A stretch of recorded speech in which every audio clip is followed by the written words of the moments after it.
आदाब, नमस्कार। The red mic में आपका स्वागत है। मैं हूं सौरभ शुक्ला। आपको याद होगा पिछले हफ्ते एक पिकअप ट्रक लेकर के आ रहे 4 मुस्लिम युवकों को अलीगढ़ में रोका गया कथित गौरक्षकों द्वारा, हिंदू संगठनों द्वारा, और उनको जमकर पीटा गया। इतना पीटा गया कि वो अब तक अस्पताल में भर्ती हैं। एक की तो हालत भी खराब बताई जाती है। पूरा मामले पर हमने 2 रिपोर्ट्स ऑलरेडी की हैं, लेकिन हम आज ये रिपोर्ट इसलिए कर रहे हैं क्योंकि जिनको पीटा गया, जो लहूलुहान हुए, जिनकी तस्वीरें वायरल हुई, पुलिस ने उनके खिलाफ ही एफआईआर दर्ज कर ली थी और पुलिस सारी जांच के बाद भी एफआईआर रद्द करने की बात नहीं कर रही। पूरा मामला बताते हैं और बताते हैं कि जो पीड़ित हैं उनके खिलाफ ही एफआईआर क्यों हो गई। दरअसल 4 युवक, जिनका नाम अकील, अरबाज, कदीम और अकील, ये तीनों 24 मई को लीगल तरीके से, वैधानिक तरीके से बफलो मांस, भैंसे का मांस लेकर के जा रहे थे। इनके पास कागज़ भी थे, इनके पास रसीद भी थी, हर तरीके की लीगल फॉर्मेलिटीज़ इन्होंने पूरी की थी। इनको रास्ते में हिंदू संगठनों द्वारा रोका गया। पहले 50,000 रुपये मांगे गए, वसूली की बात की गई। जब इन्होंने कहा कि 50,000 रुपये नहीं हैं, तो उन्हें गौकशी का आरोप लगा करके, गाय माता की जय बोल करके इतना पीटा गया कि मत पूछिए। ये लहूलुहान हो गए। इनका ट्रक भी, जिस पिकअप ट्रक में ये ला रहे थे वो मांस, उसको भी पलट दिया गया, उसमें आग लगा दी गई। और जब मौके पर पुलिस पहुंची तो पुलिस के साथ भी इन कथित गौरक्षकों ने, हिंदू संगठन के लोगों ने पुलिस के साथ भी बहस की, पुलिस के साथ भी बदतमीजी की। बड़ी मुश्किल से पुलिस ने अधमरे हो चुके इन चारों मुस्लिम युवकों को बचाया, अस्पताल लेकर के गए। लेकिन उसी समय हिंदू संगठनों के लोगों ने पुलिस पर दबाव बनाया। सोचिए, वसूली हिंदू संगठन के लोग कर रहे थे, पिटाई हिंदू संगठन के लोग कर रहे थे, ट्रक को आग लगा दी हिंदू संगठन के लोगों ने। लेकिन वहीं उसी वक्त मौके पर हिंदू संगठन के लोगों ने कहा पुलिस से कि आप इन लोगों पर गौकशी की धाराओं के तहत मुकदमा दर्ज करिए। और पुलिस ने जो आरोपी हैं, जिन्होंने हमला किया, जिन्होंने पीटा, जिन्होंने बर्बरता की, उनकी शिकायत पर पुलिस ने इन चारों जो पीड़ित हैं उनके खिलाफ एफआईआर दर्ज कर ली। अच्छा, फिर सारी जांच का सिलसिला शुरू हुआ। जांच हुई, पड़ताल हुई। जो मांस वहाँ से रिकवर हुआ, जिसको इन गौरक्षकों ने गौ मांस बता दिया था, उसकी जांच के लिए सैंपल एफएसएल के लिए भेजा गया मथुरा। वहाँ से निकल करके साफ हो गया कि ये गाय का मांस नहीं है, ये भैंसे का मांस है। और पुलिस ने खुद कहा कि इनके पास पूरे कागज़ थे। इस पूरे मामले में पुलिस ने गंभीर धाराओं में हिंदू संगठन के लोगों के खिलाफ भी एफआईआर दर्ज की है, जिसमें कुछ बीजेपी के कार्यकर्ता भी शामिल हैं। इसमें भी ये सच्चाई है। 4 लोगों की गिरफ्तारी हुई है, ये भी सच है। लेकिन होनी ही चाहिए। पहली बात तो गौकशी की झूठी अफवाह फैलाई, 4 युवकों को पीट पीट के अधमरा कर दिया। बस भगवान का आशीर्वाद ही कह लीजिए कि चारों बच गए। फिर उनको पीटा भी, इनको पुलिस से भी बदतमीजी की और झूठी एफआईआर भी कराई। सब कुछ हो गया। लेकिन बाद में जब गौ मांस नहीं निकला, जब किसी तरीके की कोई अनियमितता नहीं पाई गई है, फिर भी पुलिस एफआईआर रद्द करने को तैयार नहीं है उन चारों के खिलाफ जो पीड़ित हैं, जो विक्टिम हैं और इस वक्त अस्पताल में एडमिट हैं। इंडियन एक्सप्रेस की खबर के मुताबिक अमृत जैन, जो सिप्सो एसपी रूरल हैं, उन्होंने कहा कि एफआईआर में पहले उन्होंने गौकशी के धाराएं ऐड की थी, लेकिन चूंकि गौमांस नहीं पाया गया है तो वो धाराएं हटा दी जाएंगी। और लेकिन एफआईआर रद्द नहीं की जाएगी, क्योंकि अभी भी हम जांच कर रहे हैं कि कहीं क्रूअलिटी टू एनिमल्स एक्ट के तहत कोई मुकदमा तो नहीं बन रहा है, कोई एफआईआर तो नहीं बन रही है। यानी अब भी वो एफआईआर इन्होंने करके रखी है कि अगर कल को मामला बढ़ेगा तो इनको भी टांग सकते हैं, या पुलिस क्या आगे एफआईआर दर्ज करके रखने की मंशा क्या है भाई? जब ये निर्दोष पाए गए, न गौमांस पाया गया, कागज भी थे, हर तरीके की बात है, ये विक्टिम हैं, इनको ही पीटा गया, इनका ही सर फोड़ा गया, इनको ही लहूलुहान किया गया, इनको ही मारने की धमकी दी गई, इन्हीं के साथ 50,000 रुपए का एक्सटॉर्शन किया जा रहा था और इन्हीं पर एफआईआर। ये कैसा न्याय है? इस पूरे मामले में जमकर राजनीति भी हो रही है, लेकिन फिर से हम एक बार आपको सुनाना चाहते हैं कि कैसे वो गौ मांस नहीं, भैंसे का मांस था। सुनिए अधिकारी से, जिन्होंने एफएसएल से रिपोर्ट कराई और वहां पर वो गौ मांस नहीं निकला। देखिए, इस परिप्रेक्ष्य में मीटिंग आयोजित की गई थी सभी विभाग द्वारा और जो संचालकों के माध्यम से, जो निष्कर्ष निकल के आया कि जैसे पूर्व की भांति जो है उनका गेट पास और डॉक्टरी रिपोर्ट, एंटीमार्टम, पोस्टमार्टम की वो सब चीज़ें लगी रहती थी। लाइसेंस किसके पास जा रहा है, वो सब चीज़ों की सूचनाएं रहती थी। उसके साथ साथ यह चीज़ें आई कि कोई भ्रामक स्थिति ना रहे, तो एक डेडिकेटेड गाड़ी जो है वो संचालकों के माध्यम से लाइसेंस धारक तक पहुंचाया जाएगा, उसकी आपूर्ति कराई जाएगी। वो डेडिकेटेड वाहन जो है इंसुलेटेड भी रहेंगे और अ, उसका नंबर जो है पुलिस विभाग को, खाद्य औषधि विभाग को पूरा आपस में सबको सूचित कर दिया जाएगा, जिसके माध्यम से किसी प्रकार की गलतफहमी न रहे। उसकी रिपोर्ट आ गई है, एसपीआरए द्वारा बताया गया कि उसका रिपोर्ट आया है, वो किसी गोमांसुओं नहीं। आपने सुना कि अधिकारी साफ तौर पर बता रहे हैं कि गौ मांस नहीं था उसमें, भैंसे का मांस था और ये मीट कारोबारी हैं और मांस, इनकी मीट की दुकान है, उसी के लिए ये मांस लेकर के जा रहे थे।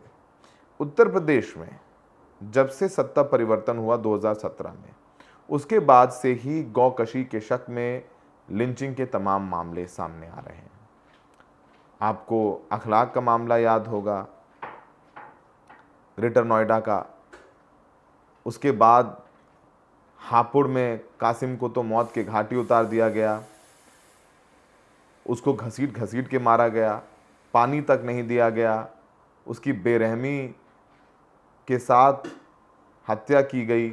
उस पूरे मामले में हम लोगों ने, पुराने संस्थान में थे तो स्टिंग ऑपरेशन भी किया था, जिसमें सभी आरोपी जो बेल पर रिहा हो गए थे ये कहकर के वहाँ पर मौजूद ही नहीं थे और वो बच भी गए होते, लेकिन हमारे स्टिंग ऑपरेशन में उन्होंने कबूला कि उन्होंने मारा था। उसके बाद उनकी बेल भी रद्द हुई और जब केस मुकदमा चला और काफ़ी लगभग 5 साल मुकदमा चला, लेकिन देर आए दुरुस्त आए, पिछले साल 20 लोगों को उस मामले में उम्र कैद हुई।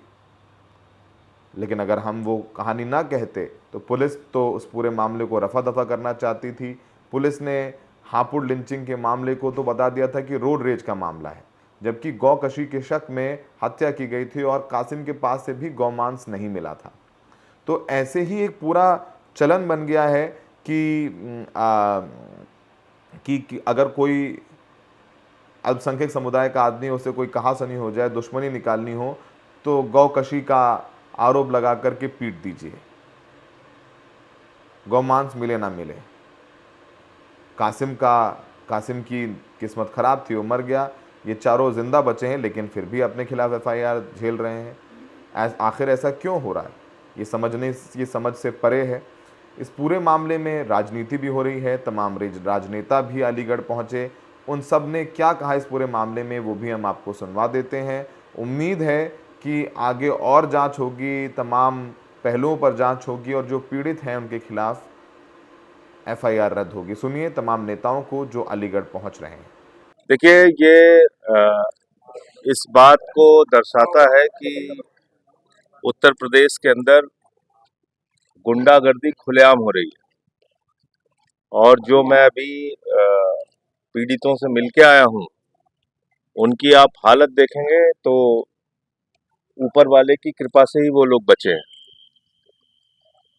सर के ऊपर 36-36 टाँके लगे हुए हैं, पूरा सही शरीर पीट पीट के लहूलुहान कर दिया गया है। मैं कदीम से मिला, अरबाज से मिला, अकील से मिला, एक और ट्रामा सेंटर में अकील एडमिट है, उनसे मिलने जा रहा हूँ। और मामला क्या है? कि एक फैक्ट्री से रसीद लेके वो अपनी गाड़ी पे मीट लेके जा रहे थे। रास्ते में रोककर गुंडों के द्वारा ये कहा गया कि ये गौमांस है। मुझे जानकारी मिली है कि शायद उसकी जो रिपोर्ट आई है वो भी आज आ गई कि वो गौमांस नहीं था। बावजूद इसके आप 4 लोगों की हत्या करने पे उतारू हैं। और जो कुछ भी बताया कि 112 नंबर की गाड़ी उनके सामने से गुजर रही थी, वो लोग फरियाद कर रहे थे, गुहार कर रहे थे कि हमारी मदद करो, और 112 नंबर की गाड़ी उनकी मदद के लिए नहीं रुकी। पहले 20 लोग हुए, फिर 50 लोग हुए, फिर वहां 300-350 लोग इकट्ठा हो गए। ये तो एक सुनियोजित हत्या की कोशिश पूरी तरीके से दिख रही है। और जिस तरीके से मारा गया है, ये तो मैं फिर दोहरा रहा हूं कि ऊपर वाले की कृपा से लोग बच गए, वरना तो बचना ही नहीं था। जितनी बुरी तरीके से इन लोगों को मारा गया। और बाद में भी पुलिस वाले जब वहां पे पहुंचे तो ये लोग खुद से जाके पुलिस की गाड़ी में बैठे, पुलिस वाले उतार रहे हैं इनको कि उतरो। तो मैं योगी आदित्यनाथ जी से, उत्तर प्रदेश के मुख्यमंत्री से कहना चाहता हूं, यही आपकी कानून व्यवस्था है। से कानून व्यवस्था का मजाक बनाया गया, पुलिस की गाड़ी से खींच करके मारा गया, तो ये बहुत ही दुखद है। इसके साथ ही पुलिस ने, जो वहाँ के SHO है, उन्होंने जिस तरह से उनकी जान बचाई, वो उनके बहुत ऋणी है कि अगर पुलिस इंस्पेक्टर ना आते तो उनकी जान ना बचती। लेकिन पुलिस की जिप्सी से खींचकर, पुलिस की गाड़ी से खींचकर ही इनको मारा गया है। और ये गुंडागर्दी जिस प्रकार से रोक करके की जा रही है, इस गुंडागर्दी के ऊपर जब आप बार बार कहते हैं कि कानून का राज होगा, तो कानून का राज ऐसे होगा कि आप सड़क पर गुंडागर्दी करेंगे, सड़क पर लोगों से लूट करने का काम करेंगे खुलेआम। ये गुंडा माफिया नहीं है तो कौन है? आप ये बताइए, गुंडे माफिया कौन नहीं है? तो आप मीट की फैक्ट्री बंद करा दीजिए। आप फैक्ट्री क्यों नहीं बंद करा देते? आप एक तरफ मीट कटवा रहे हो, दूसरी तरफ लोगों को मरवा रहे हो।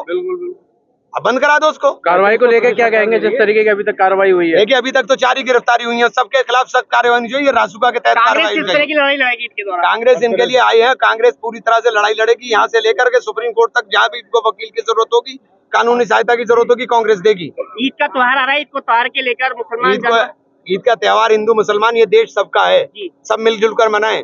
हमें भी दूसरे की भावनाओं का ख्याल रखना चाहिए कि कोई ऐसा काम हम ना करें कि दूसरे की भावनाएं आहत हो। तो भीड़ तंत्र जो है, किसी को भी मार दिया, कानून व्यवस्था ये तो कानून का मजाक बना दिया। जो लोग जीरो टॉलरेंस की बात करते हैं, उनको देखना चाहिए कि कानून का कैसे मजाक बन रहा है। 3 मुस्लिम बच्चों को पीटा गया, ये भी 4। और ये भी एक सच है कि उन्होंने अपने कागज भी दिखाए, जहां से वो लेके आए वहां की पर्ची भी दिखाई। वो खुद में मीट व्यापारी है, ये बात भी उन्होंने सबके सामने रखी। लेकिन फिर भी एक भीड़ ने जिस तरह से उनके ऊपर टूट पड़कर, और उनकी हालत देखने के लिए अभी मैं जाने वाला हूँ। अभी जब हम सीधे जा रहे थे, पता लगा था कि डॉक्टर उनको चेक कर रहे हैं, इसलिए मैंने सोचा कि थोड़ा सा रुक जाते हैं। उनके सरों पे जिस तरह के घाव हैं, जिस तरह मुझे पार्टी के पदाधिकारी द्वारा बताया गया, उनके बॉडी पे जिस तरह के निशान है, जिस तरह की मारपीट उनसे की गई, मैं ये मानता हूं कि ये कानून व्यवस्था पे एक बहुत बड़ा धब्बा है। ये भी बताया गया कि पुलिस की मौजूदगी में सब चीजें हुई। अगर ये सरकार भीड़ द्वारा व्यवस्था चलाना चाहती है, तो ये संविधान पे बहुत बड़ा हमला है। कानून व्यवस्था की चलाने की जिम्मेदारी एडमिनिस्ट्रेशन पे, पुलिस पे और सरकार के ऊपर है। कोई भी भीड़ किसी को मार दे, पीट दे, हालांकि ये सत्य है कि उन पर कार्रवाई हो जाएगी, लेकिन उन बच्चों को कहां से वापस लाएंगे? उनके परिवार का क्या होगा? पिछली कई ऐसी घटनाएं हुई हैं जहां धर्म के नाम पे, जाति के नाम पर या मीट के नाम पे लोगों की हत्या हुई है। हमारी पार्टी, हमारा संगठन इस बात से सहमत नहीं है। मैं उस घटना का पुरजोर विरोध करता हूं और उन परिवार के साथियों से जाकर मिलूंगा, उनके इलाज की जानकारी लूंगा और क्या कार्रवाई प्रशासन उसमें कर रहा है, पुलिस कर, इसकी भी जानकारी लूंगा।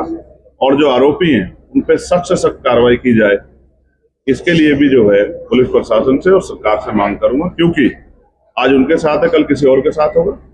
अगर हमने इस हिंसा को नहीं रोका, भीड़ द्वारा जो भीड़ की शक्ल में जो हिंसा की जा रही है, इसको नहीं रोका, तो कल किसी की भी जान को नुकसान हो सकता है। आप भी पत्रकार साथी, आप भी जनता की आवाज उठाते हैं। किसी दबंग को, किसी सामंत को पसंद नहीं आया तो आप पे भी हमला कर सकता है। तो ये लोकतंत्र और संविधान पे जो हमला है, इस पे चुप रहना, इसको बढ़ावा देना